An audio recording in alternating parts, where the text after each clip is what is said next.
آج ہم نمازی کے لباس کے بارے میں پڑھیں گے۔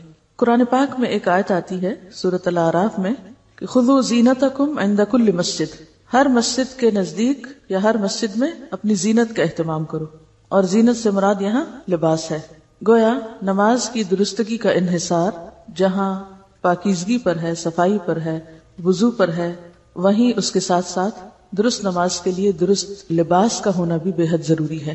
اگر لباس مناسب نہ ہو، سطر کے تقاضے پورے نہ کرتا ہو تو نماز ضائع ہو جاتی، کوشش رائے گاں جاتی۔ تو اس لیے یہ بھی ایک بہت اہم باب ہے۔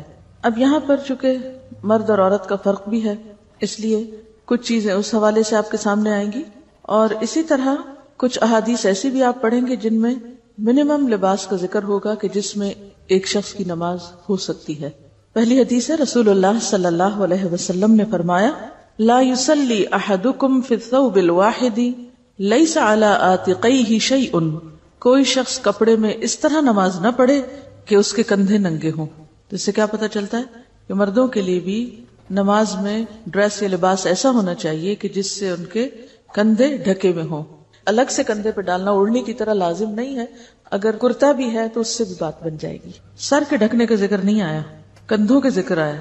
اسی لیے بعض لوگ جب احرام پہنتے ہیں اور ایک کندھا کھلا رکھتے ہیں تو وہ یہ سمجھتے کہ شاید ہر حال میں اسی طرح ہی ہمیں رہنا ہے، اور وہ نماز میں بھی پھر اس کو نہیں ڈھانکتے۔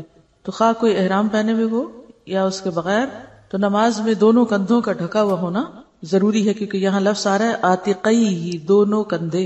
جہاں تک سر کا تعلق ہے تو سر ڈھانکنا مستحب ہے، پسندیدہ ہے، لیکن اگر کوئی مرد سر نہ ڈھانکے اور نماز پڑھ لے تو ایسا نہیں کہ وہ کوئی غلط کام کر رہا ہے یا اس کی نماز ہوگی نہیں، نماز ہو جاتی۔ سر کا ڈھانکنا شرائط میں سے نہیں ہے۔ حضرت عمر بن ابی سلمہ بیان کرتے ہیں کہ میں نے رسول اللہ صلی اللہ علیہ وسلم کو حضرت ام سلمہ رضی اللہ عنہا کے گھر میں ایک ہی کپڑے میں لپٹے ہوئے نماز پڑھتے دیکھا۔ عمر بن ابی سلمہ کون ہے؟ آپ کے کیا لگتے ہیں؟ ربیب ہیں، حضرت ام سلمہ کے بیٹے ہیں جو پچھلے شوہر یعنی ابو سلمہ سے تھے۔ تو وہ اپنی والدہ کے گھر حضور صلی اللہ علیہ وسلم کو، جو اس وقت آپ کی اہلیہ تھی، نماز پڑھتے ہوئے دیکھتے ہیں کہ ایک ہی کپڑا ہے اوپر سے نیچے تک، کہ آپ نے اس کی دونوں طرفیں اپنے کندھوں پر رکھی ہوئی تھی۔ صحابہ کرام نبی کریم صلی اللہ علیہ وسلم کے ساتھ نماز پڑھتے تھے، اور وہ اپنے تہبندوں کے چھوٹے ہونے کے سبب اپنی گردنوں پر باندھے ہوتے تھے، یعنی تہبند کا ایک حصہ اوپر سے بھی باندھ لیتے تھے۔ اور عورتوں سے کہہ دیا گیا تھا کہ جب تک مرد سیدھے ہو کر بیٹھ نہ جائیں اس وقت تک تم اپنے سر سجدے سے نہ اٹھانا، کیونکہ اس میں اہتمام تھا کہ کہیں جب وہ جھکے تو ان کی کوئی حصہ ایسا جو قابل ستر ہے وہ نظر نہ آئے۔ اب اس سے یہ بھی پتہ چلتا ہے کہ اس دور میں خواتین مسجد میں نماز پڑھتی تھی، اور اس طرح پڑھتی تھی کہ مردوں اور عورتوں کے بیچ میں کوئی دیوار یا کپڑا یا ستر یا چیز نہیں ہوتی تھی۔ اسی لیے ان کو کہا جا رہا ہے نا کہ وہ بعد میں سر اٹھائیں، تاکہ پہلے مرد اٹھا چکیں۔ حضرت محمد بن المنکدر رحمت اللہ علیہ بیان کرتے ہیں کہ میں حضرت جابر بن عبداللہ کے پاس آیا تو وہ ایک کپڑے میں لپٹے ہوئے نماز پڑھ رہے تھے، اور ان کی چادر ایک طرف رکھی ہوئی تھی۔ جب وہ نماز سے فارغ ہوئے تو ہم نے ان سے کہا کہ اے ابو عبداللہ، آپ کی چادر پڑی رہتی ہے اور آپ نماز پڑھ لیتے ہیں؟ تو انہوں نے فرمایا، ہاں، میں نے نبی کریم صلی اللہ علیہ وسلم کو اسی طرح نماز پڑھتے دیکھا ہے، اور میں نے یہ چاہا کہ ایسا ہی کروں تاکہ تمہارے جیسے جاہل مجھے اس طرح نماز پڑھتے ہوئے دیکھ لیں کہ اس طرح نماز ہو جاتی۔ اس بات کو آپ سمجھنے کے لیے کہ کس طرح وہ ایک کپڑے میں پڑھتے تھے، آپ یہ سمجھے جیسے ساڑی ہوتی ہے نا، ایک ہی کپڑا ہوتا ہے نا ساڑی، کچھ حصہ نیچے کو ریپ کر لیتے ہیں اور کچھ پھر اوپر سے لپیٹ لیتے ہیں، تو وہ پہننے کا انداز ایسا ہوتا تھا کہ جس سے نیچے کا سطر بھی اور پھر کندھے بھی ڈھک جاتے تھے۔ اس بات کو اتنا واضح کرنے کی ضرورت کیوں تھی کہ کوئی بھی ایسا شخص جس کے پاس کم سے کم لباس بھی ہو تو وہ یہ نہ کہے کہ میں نماز نہیں پڑھ سکتا چونکہ میرے پاس لباس ہی نہیں ہے، اور کم لباس میں نماز ہی نہیں ہوتی۔ نہیں، نماز ہو جاتی ہے اگر آپ سطر کی ان حدود کو پورا کر دیں، ان حصوں کو ڈھانک لیں جن کا ڈھانکنا ضروری ہے، چاہے وہ ایک کپڑا ہو یا دو ہو یا تین ہو۔ رسول اللہ صلی اللہ علیہ وسلم نے نماز میں منہ ڈھانپنے اور صدل کرنے سے منع فرمایا ہے۔ اس کتاب کے اوپر جنہوں نے احادیث کی تخریج کی ہے وہ حاشیے میں لکھتے ہیں، اگر آپ نمبر 2 کو نیچے دیکھیں، اس حدیث کو کہ منہ نہ ڈھانکا جائے اور صدل نہ کیا جائے، اسے امام حاکم اور حافظ ذہبی نے صحیح کہا ہے۔ میرے علم میں اس حدیث کی 2 ہی سندیں ہیں، ایک سند حسن بن ذکوان کی تدلیس کی وجہ سے ضعیف ہے اور دوسری اصل بن سفیان ضعیف راوی ہیں۔ اس سے پتہ کیا چلتا ہے کہ اگرچہ روایت موجود ہے مگر ضعیف ہے۔ اس حدیث میں منہ ڈھانپنے سے روکا گیا ہے، لیکن بعض جگہیں ایسی ہوتی ہیں جہاں پر سخت لو پڑ رہی ہوتی، یا خواتین ہیں جو نقاب اوڑے ہوئے ہیں، یا پھر سخت سردی کا موسم ہے کہ جس میں آپ کو جسم کے ساتھ منہ بھی ڈھانکنا ہے، تو کیا ایسے میں پھر نماز نہیں ہوگی؟ کیا ہوگا؟ تو اس میں یہ ہے کہ یہ روایت ضعیف ہے، نماز ہو جاتی ہے اگر منہ ڈھکا ہوا ہو۔ عام حالات میں، نارمل حالات میں انسان کو اس طرح نہیں کرنا چاہیے، لیکن اگر ضرورت ہو تو ایسا کیا جا سکتا ہے، کیونکہ جن ملکوں میں بہت سخت سردی ہوتی ہے وہاں پر آپ ناک ننگا نہیں رکھ سکتے، ورنہ ناک ٹوٹ کے گر جائے گا، وہ بھی فریز ہو جائے گا۔ تو کہنے کا مطلب یہ ہے کہ دین میں بہت وسعت ہے۔ صدل کیا ہوتا ہے؟ کسی چادر یا کپڑے کو اس طرح اوڑھنا کہ دونوں طرف سے آگے کو لٹکا لیا جائے بغیر اس کے کہ اس کی ایک بل دیا جائے یا اس کو آگے سے باندھا جائے، یعنی کھلا چھوڑ دیا جائے۔ تو ویسے جیسے آپ دوپٹہ اوڑھے اور اس کے دونوں کنارے اگلی طرف کو کھلے چھوڑ دیں، جیسے اسکارف بھی بالکل ہی کھلا چھوڑ دیں آپ، یعنی اوپر سے نیچے۔ اس سے کیوں روکا گیا؟ کیونکہ اس سے نماز کے خشوع پہ فرق پڑتا ہے۔ جب آپ رکوع کرتے ہیں وہ آگے لٹک جائے گا، پھر جب آپ اٹھیں گے اور سجدے میں جائیں گے اور ہو سکتا ہے آپ کے گھٹنوں کے نیچے وہ آ جائے، جب دوبارہ آپ اٹھیں تو ان کو نکالتے نکالتے آپ کی نماز میں اتنی حرکت ہو جائے کہ آپ کا سارا خشوع ختم ہو کر رہ جائے۔ تو مراد اس سے یہ ہے کہ ایسا لباس نہیں پہننا چاہیے کہ جس کے پہننے سے انسان کی نماز کی ادائیگی میں کسی قسم کا کوئی خلل آئے۔ رسول اللہ صلی اللہ علیہ وسلم کے ساتھ عورتیں نماز فجر ادا کرتی تو وہ اپنی چادروں میں لپٹی ہوئی ہوا کرتی تھی۔ اس سے پتہ چلتا ہے کہ عورت کو چادر میں لپٹ کر نماز پڑھنا چاہیے۔ رسول اللہ صلی اللہ علیہ وسلم نے فرمایا، بالغہ عورت کی نماز اوڑھنے کے بغیر نہیں ہوتی۔ تو اس سے یہ پتہ چلتا ہے کہ عورت کو نیچے والے ڈریس کے علاوہ جیسے لمبا قمیص پہنی ہوئی ہے یا کیپ رکھی ہوئی ہے تو صرف وہ کافی نہیں، عورت کے لیے اوڑھنی ضروری، یعنی دوپٹہ ضروری ہے۔ اب اس اسکارف کی قسم کا ہو یا پھر سیدھا لمبا دوپٹہ ہو یا چادر ہو تو یہ لازم ہے۔ بعض لوگ یہ کہتے ہیں نا کہ اگر ہم نے کوٹ پہنا ہوا ہے اور اوپر سے کیپ پہن لیں اور ہمارا سر ڈھک جائے تو یہ کافی ہے، یا بعض لوگ اسکارف اس طرح اڑتے ہیں کہ وہ سارے کا سارا کوٹ کے اندر ڈال لیتے ہیں اور اوپر سے کوئی چیز لپٹی بھی نہیں آتی، تو یہ درست نہیں۔ یعنی عورت کی نماز کے لیے کیا ضروری ہے کہ دوپٹہ یا اسکارف یا چادر وٹ ایور اوپر سے اس طرح بکل اس کی ماری جائے اور اس میں نماز پڑھی جائے۔ یعنی یہ واضح حدیث ہے کہ عورت کی نماز اوڑھنے کے بغیر نہیں ہوتی، دوپٹے کے بغیر نہیں ہوتی۔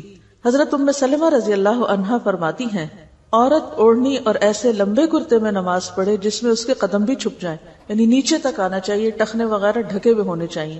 اگر آگے کے پنجے تھوڑے بہت کھل بھی جائیں تو کوئی بات نہیں، جس طرح ہاتھ ہے، لیکن پیچھے سے ایڑیوں تک کپڑا ہونا چاہیے۔ بعض خواتین نماز پڑھتی ہیں اور تنگ پائچوں کی شلوار پہن لیتی ہے، جب رکوع میں جاتی ہے تو وہ اتنے اونچے چڑھ جاتے ہیں کہ بعض اوقات پنڈلیاں بھی دکھائی دینے لگتی ہیں، تو اس سے نماز درست نہیں ہوتی۔ یعنی ایسا کپڑا پہننا چاہیے کہ جو پاؤں تک جائے۔ جب آپ نماز کے لیے کھڑے ہو نا تو اپنے آپ کو اتنا سنبھال کے اتنے کمپوزڈ ہو کہ آپ پھر اپنے لباس اور اپنی ذات کی طرف سے بے فکر ہو۔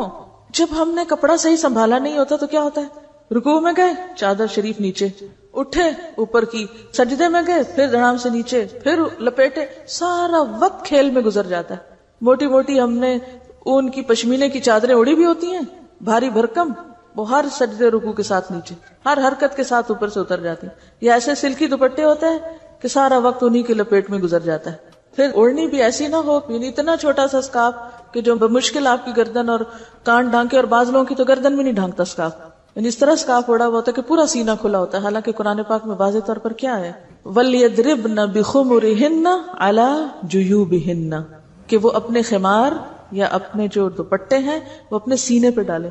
تو نماز میں جو دوپٹہ آپ ڈالیں گے اس سے آپ کا سینہ ڈھکا ہوا ہونا چاہیے، اور اسی طرح گردن، کان، یہ تمام چیزیں، لیکن ماتھا نہیں ڈھکا ہوا ہونا چاہیے کیونکہ سجدے کی جگہ خالی ہونی چاہیے۔ اگر ایک ماں بچے کو لے کے نکلتی ہے تو اس کا اتنا بھاری بیگ لے کے نکلتی ہے، ساتھ اس میں دودھ بھی، اس میں نیپیاں بھی، اس میں یہ بھی ہے اور وہ بھی ہے۔ تو اگر ہم کہیں سفر کو نکل رہے ہیں یا کسی فنکشن میں جا رہے ہیں اور بڑی مجبوری ہے کہ ہم بہت ہی بھاری بھرکم لباس میں ڈریس اپ ہوں، جو کہ ہے مجبوری، نے ہم نے خود ہی بنا لی اپنے لیے کیونکہ سب کچھ ہم نے خود ہی تجویز کیا ہوا ہے، تو پھر کم از کم اگر ہمیں پتہ نماز کا وقت آنے والا ہے تو ایک دوپٹہ لپیٹ کے اپنے بیگ میں ڈال لیں، یا ایک ایسی چیز کہ جس سے آپ اپنی نماز تو سکون سے پڑھیں۔ ویسے تو اگر آپ پوری طرح ڈریس اپ ہیں، حجاب میں ہیں، تو پھر میرا خیال ہے کہ نماز کے وقت میں بھی مشکل نہیں ہوتی۔ تو نماز کے لیے ایسے دوپٹے بنائیں یا ایسا لباس بنائیں کہ جس میں آپ کو لباس کی طرف سے بے فکری ہو جائے، بس ایک دفعہ پہنا، باندھا، خلاص، اب آپ پورے کے پورے نماز کی طرف۔ چاہیے تو یہ تھا کہ میں اس وقت آپ کو صرف ایک فقہی مسئلہ بتا کے نکل جاتی، لیکن اس سب کو میں نے خشوع سے کیوں ریلیٹ کیا ہے، کیونکہ بہت سے لوگ جب ان کو نماز میں لباس کی بات بتاتے ہیں تو فوراً اس پہ آ جاتے ہیں اتنی بھی کیا سختی، اتنی بھی کیا پابندی، اتنی بھی کیا مجبوری. یہ عام باتیں ہوتی. نبی صلی اللہ علیہ وسلم نے فرمایا اپنی ران کھولو، نہ کسی زندہ یا مردہ کی ران دیکھو، یعنی نہ تو خود ننگے ہو اور نہ کسی اور ننگے شخص کو دیکھو. یعنی اس میں پہلے نہ نہیں لگا ہوا، لیکن اس طرح کا جملہ جب لکھا جاتا ہے تو وہ بعد کا نہ پہلے پر بھی اثر انداز ہوتا ہے. مراد اس سے کیا ہے؟ یعنی نہ خود دوسروں کے سامنے ننگے ہو اور نہ ہی کسی اور ننگے کو، خواہ وہ زندہ ہو یا مردہ، اسے بھی نہ دیکھو. تو اس سے کیا پتا چلتا ہے کہ اگر آپ کسی مردہ کو بھی غسل دے رہے ہیں تو بالکل اس کو بے لباس کر کے غسل نہیں دیں گے، بلکہ اس کے اوپر ایک چادر ڈال کر اس کے نیچے سے اس کو واش کریں گے. رسول اللہ صلی اللہ علیہ وسلم کبھی نماز میں ننگے پاؤں کھڑے ہوتے اور کبھی آپ نے جوتا پہن رکھا ہوتا تھا. یعنی سفر میں ایسی جگہ پر کہ جہاں جوتا اتارنے کا موقع نہ ہوتا یا زمین گرم ہوتی تو آپ جوتا پہن کر بھی نماز پڑھ لیتے تھے. اب مسجد میں بھی بعض اوقات ایسا ہوتا تھا. کیوں؟ اس لیے کہ مسجد کا صحن کچا تھا، کنکریاں بچھی ہوئی تھی، اور پھر جب سخت گرمی ہوتی تھی تو فرش بہت تپ جاتا تھا. لیکن یہ یاد رہے کہ بلا وجہ تو جوتا لے کے مسجد میں نہیں جانا چاہیے، کیونکہ ہمارے جوتوں کی ساخت ایسی کہ اس میں نجاست پھنس بھی جاتی ہے بعض اوقات، تو بہت کیئرفل ہونا چاہیے. اگر کبھی ایسی ضرورت پیش آ بھی جائے سفر میں یا کسی ایسے مقام پر کہ جہاں آپ جوتا نہیں اتار سکتے، جوتا چوری ہونے کا ڈر ہے، تو اس میں پھر انسان یہ ضرور میک شور کرے کہ جوتا پوری طرح صاف ہے. کہنے کا مطلب یہ ہے کہ جوتے کا اتارنا نماز میں فرض نہیں، لازم نہیں. اگر وہ صاف ہے تو اس کے ساتھ بھی نماز ہو سکتی. جیسے بچے وغیرہ اگر کھیلنے کے لیے جاگرز یا رنرز پہنتے ہیں اور وہ صاف ہیں اور کہیں بھی کھیلتے کھیلتے نماز کا وقت آتا ہے تو وہ وہیں پر ان سمیت بھی نماز پڑھ سکتے ہیں اگر وہ صاف اور پاک ہے. اس سے دین کی سہولت پتہ چلتی ہے. لیکن آج کل مسجدوں میں جیسے قالین بچھے ہوئے ہیں یا صفیں وغیرہ ہوتی ہیں، مصلی وغیرہ بچھا ہوتا ہے، چٹائیاں، تو اس پر اگر آپ باہر سڑک سے گندے جوتے لے کر چلے جائیں تو ساری مسجد گندی کر دیں گے آپ. تو وہاں تو لے جانے کی ضرورت ہی نہیں ہے. اس لیے ہمارے ہاں خاص طور پر اس چیز کو میک شور کرتے ہیں کہ جوتا نہ پہنا ہوا ہو، یہ جوتا لے کر کوئی اندر نہ آئے. سڑکیں بازار بھی تو اتنے گندے کر دیے نا ہم نے. لیکن اگر ایسی جگہ ہو کہ جہاں آپ کے لیے جوتا اتارنا ممکن ہی نہ ہو، مثلا آپ سفر میں یا موسم کی شدت ہے، سخت سردی ہے یا سخت گرمی ہے، تو آپ جوتے سمیت بھی نماز ادا کر سکتے ہیں.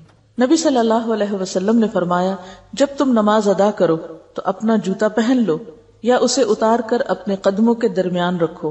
یہ بھی کتنی عمدہ نصیحت ہے. بعض لوگ جوتے اتار کے دوسروں کے منہ کے سامنے رکھ دیتے ہیں. اگر آپ کو کہیں مسجد میں یا حرم میں نماز پڑھنے کا اتفاق ہوا ہو تو بعض اوقات لوگ یا اپنے منہ کے آگے رکھ لیتے ہیں یا پھر اپنے پیچھے رکھ دیتے ہیں جو کسی اور کے منہ کے آگے آ رہا ہوتا ہے، یعنی اس کے سجدے کی جگہ پر. تو جس وقت آپ نماز میں کھڑے ہوں تو پھر کیا کریں؟ جوتے پہ جوتا رکھ کے اس کو لپیٹ کے دو پاؤں کے بیچ میں رکھ لیں. یعنی کتنی اچھی تہذیب ہے جو آپ صلی اللہ علیہ وسلم نے سکھائی کہ اس میں نہ خود کو تکلیف ہوگی اور نہ ہی کسی اور کو. پھر اس کے بعد ایک اور روایت میں ہے آپ نے فرمایا یہودیوں کی مخالفت کرو، وہ جوتے اور موزے پہن کر نماز ادا نہیں کرتے. یعنی ان کے ہاں سختی ہے اس بات کی کہ نہ وہ موزے پہن کے نماز پڑھتے ہیں اور نہ ہی جوتے پہن کے. نبی صلی اللہ علیہ وسلم نے فرمایا جب تم مسجد میں آؤ تو جوتوں کو اچھی طرح غور سے دیکھ لو، اگر ان میں نجاست نظر آئے تو ان کو زمین پر اچھی طرح رگڑو، پھر ان میں نماز ادا کرو. نبی صلی اللہ علیہ وسلم فرماتے ہیں جب تم نماز ادا کرو تو جوتوں کو دائیں یا بائیں نہ رکھو بلکہ قدموں کے درمیان رکھو، کیونکہ تمہارا بایاں دوسرے نمازی کا دایاں ہوگا. ہاں اگر بائیں جانب کوئی نمازی نہ ہو تو بائیں جانب رکھ سکتے ہو. تو اس سے کیا پتا چلتا ہے کہ خاص طور پر اگر صف میں آپ نماز پڑھ رہے ہیں تو اس میں اگر آپ بیچ میں جوتا رکھتے ہیں تو ایک تو صف ٹوٹے گی، گیپس آ جائیں گے. دوسرے یہ ہے کہ جوتے کو اپنے دائیں طرف مت رکھو، بائیں طرف رکھو. ہاں اگر صف کا اینڈ ہو رہا ہے اور بائیں جانب کوئی بھی نہیں تو پھر کیا کرو، وہاں رکھ سکتے ہو، سامنے یا پیچھے رکھنے کی بجائے.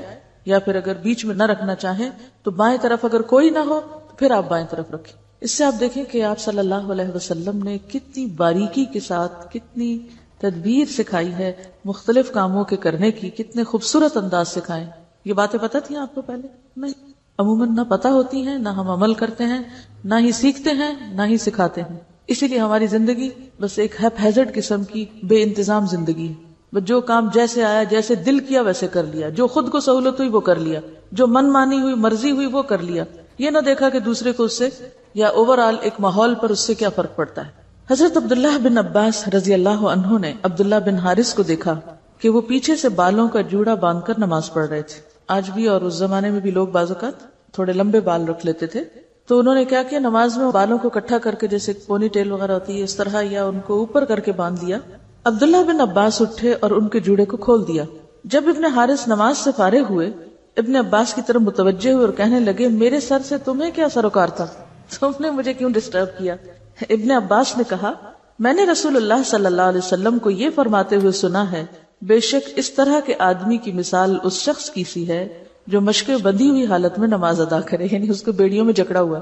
جوڑا ایسا ہے کہ ایک ہے بال کھلے جس میں آپ ریلیکس ہیں، اور جو ہی آپ نے بال اس طرح باندھے کہ وہ ٹائٹ ہو گئے کہ جس سے آپ کی توجہ جو ہے وہ اس طرف جا رہی ہے، یا پھر یہ کہ وہ اونچے ہو گئے کہ جس سے آپ کا جو پیچھے سے بال ابھر کے دوسرا سر نظر آ رہا ہے، تو اس سے منع کیا گیا ہے۔ تو اس سے یہ پتا چلتا ہے کہ نماز میں انسان بالکل ریلیکس رہے، بالکل یکسو رہے، کیونکہ اگر انسان اس وقت کسی بھی چیز میں بندھا ہوا اپنے آپ کو فیل کرتا ہے، اور اس سے صرف جوڑا ہی نہیں بلکہ ٹائٹ لباس یا اس طرح کا لباس کہ جس میں انسان خود کو قید محسوس کرے اور پورا خشوع نہ آ سکے، تو وہ نماز کی خشوع میں رکاوٹ بنتا ہے، اور اگر خشوع نہیں تو نماز ہی کیا۔ حضرت عائشہ رضی اللہ عنہا سے روایت ہے کہ رسول اللہ صلی اللہ علیہ وسلم نے ایک دھاری دار چادر میں نماز پڑھی، پھر فرمایا میری اس چادر کو ابو جہیم کے پاس لے جاؤ اور اس کی چادر میرے پاس لے آؤ۔ کیوں؟ اس لیے کہ اس چادر کی دھاریوں نے مجھے نماز میں خشوع سے غافل کر دیا ہے۔ اب آپ دیکھیں کہ ہماری نمازوں میں کیسے کیسے پھول بوٹے حائل ہوتے ہیں، لیکن ہم نے کبھی فکر نہیں کی۔ تو اس سے کیا پتہ چلتا ہے کہ دیوار پہ کوئی ایسی چیزیں لگی ہوئی ہیں، یا پھر جائے نماز پر بہت سی دھاریاں اور رنگ برنگ کے ڈیزائن بنے ہوئے ہیں جو مختلف شکلوں میں نظر آتے رہتے ہیں نماز میں کھڑے ہو کے، کبھی وہ کسی کی شکل بن جاتی ہے، کبھی کوئی ڈیزائن بن جاتا ہے۔ تو ایسی چیزوں پر نماز پڑھنے سے اجتناب کرنا چاہیے۔ اب ہم یہ تو نہیں کہہ سکتے کہ اس کی نماز ہی نہیں ہوئی، لیکن یقینی طور پر اس کو خشوع کا درجہ حاصل نہیں ہوا۔ اسی طرح صحابہ کرام رسول اللہ صلی اللہ علیہ وسلم کے پیچھے نماز پڑھتے ہوئے گرمی کی شدت سے سجدے کی جگہ کپڑے کا کنارہ بچھا لیتے تھے، یعنی زمین پر کچھ بھی نہیں ہوتا تھا، وہ جب نیچے آتے سجدہ کرتے تو اپنے ہی لباس کا ایک حصہ سجدے کی جگہ پر رکھ لیتے تھے اور اس پہ سجدہ کر لیتے۔ یہ ایسے ہی ہے جیسے مثلا آپ کسی ایسے کارپٹ پہ نماز پڑھیں جو انتہائی گندا ہے۔ کئی دفعہ ایسا اتفاق ہو جاتا ہے نا، آپ کسی شادی میں جاتے ہیں، شادی کے موقع پر تو لوگ کھانا خود بھی کھاتے ہیں، پلیٹوں میں بھی چھوڑتے ہیں، کارپٹ کو بھی کھلاتے ہیں، پھر بہرحال باقی لوگ اس کو صاف تو کر دیتے ہیں، لیکن اگر کبھی کسی ایسے موقع پر آپ کو نماز پڑھنی پڑے تو سجدے میں خشوع نہیں آتا، کیونکہ اندر سے ایسی اسمیل اور ایسا گھٹن محسوس ہوتی ہے کہ انسان ٹکا نہیں سکتا سر، ایسے میں کوئی جائے نماز نہیں۔ تو کیا کریں آپ؟ مثلا اگر آپ اسکارف اوڑے ہوئے ہیں یا آپ دوپٹہ اوڑے ہوئے ہیں تو نیچے جا کر اپنے ہی دوپٹے کو کارپٹ پہ بچھا کے اسی کے اوپر سجدہ کر لیں، تو اس سے آپ کی نماز بہتر ہوگی، اس میں خشوع آئے گا۔ جہاں تک ان سارے احکام کا تعلق ہے، اس میں دو بڑی باتیں سمجھ آتی ہیں، یعنی لباس کے سارے چیپٹر کو پڑھنے کے بعد دو چیزیں سمجھ میں آتی ہیں۔ ایک تو یہ کہ انسان جب اللہ کے حضور حاضر ہوتا ہے یا نماز پڑھتا ہے تو وہ ایسے ہی ہے جیسے کسی بادشاہ کے دربار میں جاتا ہے۔ جب آپ کسی بڑے سے ملنے کے لیے جاتے ہیں، اس کی ملاقات کے لیے، تو آپ کیا کرتے ہیں؟ صاف ستھرے ہو کر جاتے ہیں نا، سج بن کے جاتے ہیں، کپڑے پہن کے جاتے ہیں، فارمل ڈریس میں جاتے ہیں نا۔ آپ نے دیکھا ہوگا کہ بعض گیدرنگز ایسی ہوتی ہیں کہ جن میں انویٹیشن کے پیچھے ڈریس کوڈ لکھا ہوتا ہے، حالانکہ وہ انسانوں کی قائم کردہ مجلس ہے۔ تو اگر ان میں ڈریس کوڈ کا اہتمام ضروری ہے تو خالق کائنات اور بادشاہ کائنات کی مجلس میں ڈریس کوڈ کا اہتمام کیوں ضروری نہ ہو؟ اسی لیے جو پہلی آیت میں نے آپ کو سنائی تھی اس میں کیا تھا؟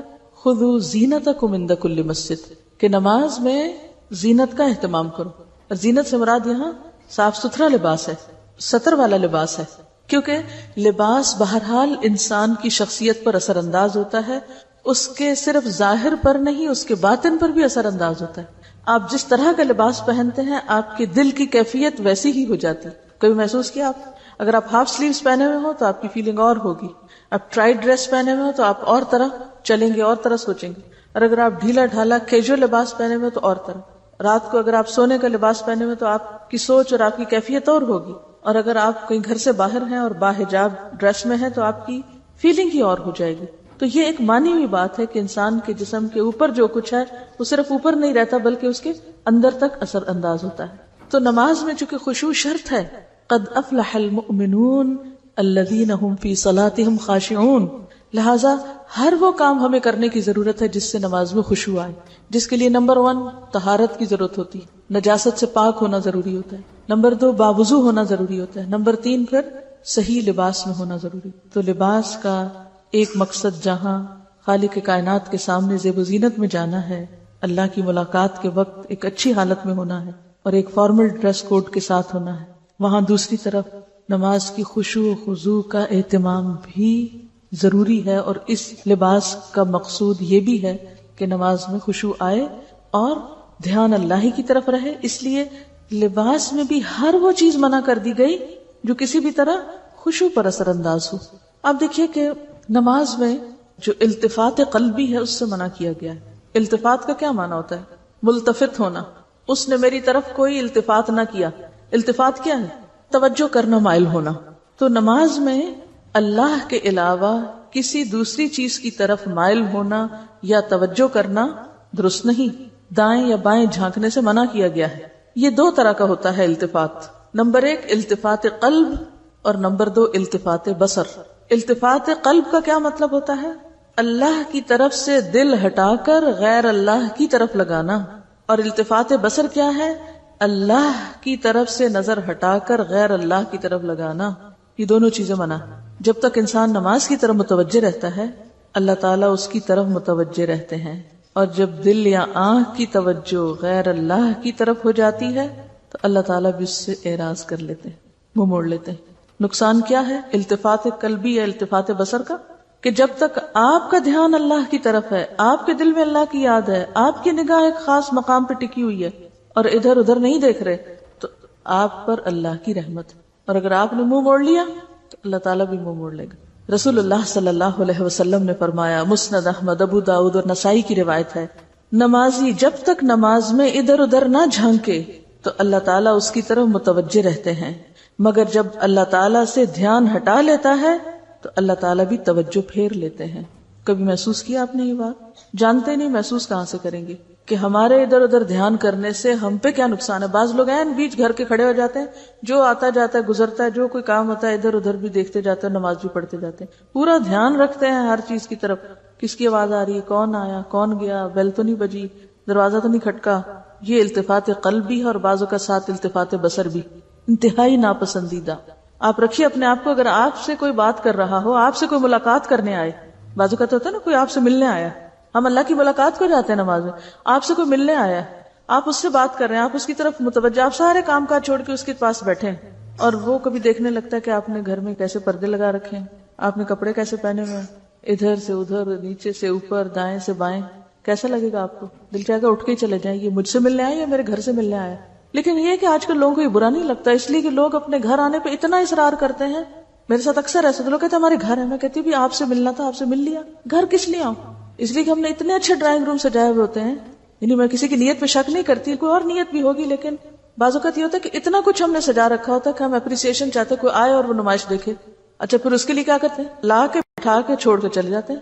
آپ نظارہ کرو، اور کچھ نہیں تو یہ البم رکھے ہوئے، ان کو کھول کے دیکھو، ہمارے زیور دیکھو، جیولری دیکھو، کپڑے دیکھو. کیا زندگی ہو چکی، کن چیزوں میں الجھ گئے، کہاں اٹک گئے، کن چیزوں کو خدا بنا لیا، کن چیزوں کو پوج رہے ہیں. اصل چیز تو انسان ہے، اور انسان کی محبت اور انسان کی ملاقات تو کہیں بھی ہو سکتی. اس کے لیے ضروری نہیں ہوتا کہ کوئی آپ سے محبت کا اظہار جب ہی کرے گا جب وہ آپ کے گھر آئے گا. تو اسی طرح اللہ سے جو ملاقات ہے نماز کی شکل میں، اس میں باقی سب چیزیں پیچھے چلی جائیں. نماز میں کھڑے ہونے کی جگہ، پوزیشن، لباس، ہر چیز ایسی ہونی چاہیے کہ جس سے خشوع میں مدد ملے، کیونکہ اگر آپ نے اللہ کی طرف توجہ نہ کی تو وہ بھی آپ سے توجہ پھیر لے گا. رسول اللہ صلی اللہ علیہ وسلم سے جب نماز میں دائیں بائیں جھانکنے کے متعلق دریافت کیا گیا تو آپ نے فرمایا، شیطانی جھپٹ ہے. یہ کیا ہے؟ شیطانی جھپٹ ہے، جو کہ شیطان نمازی کی نماز سے جھپٹ مارتا ہے. ہم نماز پڑھ رہے تھے پوری توجہ سے، ادھر سے شیطان آ جاتا ہے اور ہمارا دھیان دل یا نگاہ سے ادھر ادھر کراتا ہے، تو وہ دراصل کیا کرتا ہے؟ جھپٹا مارتا ہے ہماری نماز میں سے، پوری نہ ہونے پائے، گویا وہ اپنا حصہ لیتا ہے اس میں سے. ایک حدیث میں آتا ہے، یقول اللہ تعالی الی خیر منی الی خیر منی، اللہ تعالیٰ فرماتے ہیں کیا مجھ سے بہتر کسی اور ہستی کی طرف جھانکتا ہے؟ کیا مجھ سے بھی اچھی کوئی چیز ہے؟ مجھ سے بہتر تجھے کچھ نظر آ گیا کہ ادھر دیکھتا ہے؟ آپ ذرا اس چیز کو محسوس کریں کہ جب ہم دھیان ہٹا کے کوئی اور ہی باتیں سوچنا شروع کر دیتے ہیں اور کوئی اور ہی چیزیں دیکھنے لگتے ہیں یا کہیں اور ہی کان لگا دیتے ہیں اور توجہ نماز میں تو کم ہوتی ہے اور ادھر ادھر بہت زیادہ ہوتی ہے، تو اللہ تعالیٰ کیا فرماتے ہیں؟ الی خیر منی، کدھر دیکھتے ہو؟ مجھ سے اچھی کوئی چیز مل گئی تم کو؟ حسان بن عطیہ کا قول ہے، دو آدمی ایک ہی نماز میں کھڑے ہوتے ہیں لیکن ان دونوں کے درمیان زمین و آسمان کا فرق ہوتا ہے. ایک ہی نماز پڑھ رہے ہوتے ہیں دو لوگ، ایک ہی صف میں کھڑے ہوتے ہیں، لیکن دونوں کی نماز میں زمین اور آسمان کا فرق. کیسے؟ ایک کا خیال پورا اللہ کی طرف، اور دوسرا بھی بظاہر ایسے ہی نظر آ رہا ہے کہ وہ بھی نماز ہی پڑھ رہا ہے، لیکن اس کے دل کا دھیان اور سوچیں اور خیالات معلوم نہیں کہاں کہاں سرگرداں. لہذا ایک وہ اوپر جا ملاقات کرتا ہے اپنے رب سے، اور ایک وہیں بھٹکتا پھرتا ہے. نماز کی تو اصل حقیقت ہی یہی ہے کہ انسان اللہ سے ملاقات کرے، اللہ سے ملنے جائے، اور ایسی نماز انسان کے گناہوں کا کفارہ بنتی. اور ایسا ہی شخص جب نماز سے فارغ ہوتا ہے تو اس کے دل کا حال کیا ہوتا ہے؟ کیا حال ہوتا ہے؟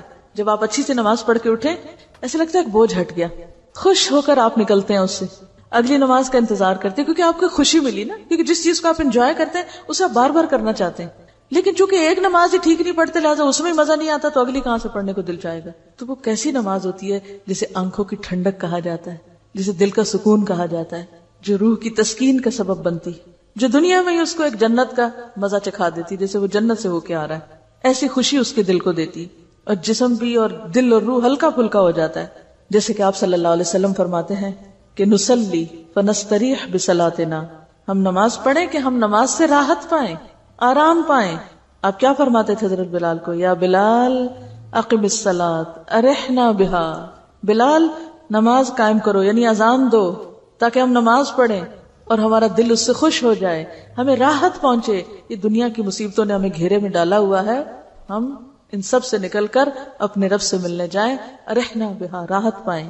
ایک اور جگہ پر آپ نے فرمایا جعلت قرۃ عینی فی الصلاۃ، میری آنکھوں کی ٹھنڈک کس میں رکھ دی گئی؟ نماز میں. اور جو شخص اچھی نماز پڑھتا ہے تو اس شخص کو ایک راحت اور سکون اور خوشی خود کو ملتی تو ہے، اس کے ساتھ نماز بھی اس کے لیے دعا کرتی. اور جو شخص نماز کو بگاڑتا ہے، نماز اس کے لیے بد دعا کرتی. کہتے ہیں نا نماز نور ہے یا برہان ہے. تو بات یہ ہے کہ نماز اٹھتی ہے نا، جب نیک عمل اٹھتا ہے، جب آپ نماز پڑھتے ہیں تو وہ اوپر اٹھا لیا جاتا ہے، اور وہ اس حال میں اٹھتی ہے کہ وہ نمازی کو دعائیں دے رہی ہوتی ہے. کیا دعا دیتی ہے؟ حفظک اللہ کما حفظتنی، اللہ تیری حفاظت کرے جیسا کہ تو نے میری حفاظت کی. اللہ تیری حفاظت کرے، نماز کی دعا لیتا ہے انسان جیسے تو نے میری حفاظت کی. لیکن جو شخص نماز میں خشوع و خضوع نہیں کرتا تو وہ اس کو ضائع کر دیتا ہے. اور حدیث میں آتا ہے کہ وہ پرانے کپڑے کی طرح لپیٹ کر نمازی کے منہ پہ ماری جاتی. وہ کہتی ہے ضیعک اللہ کما ضیعتنی، اللہ تجھے ضائع کرے، اللہ تجھے برباد کرے جیسے تو نے مجھے برباد کیا.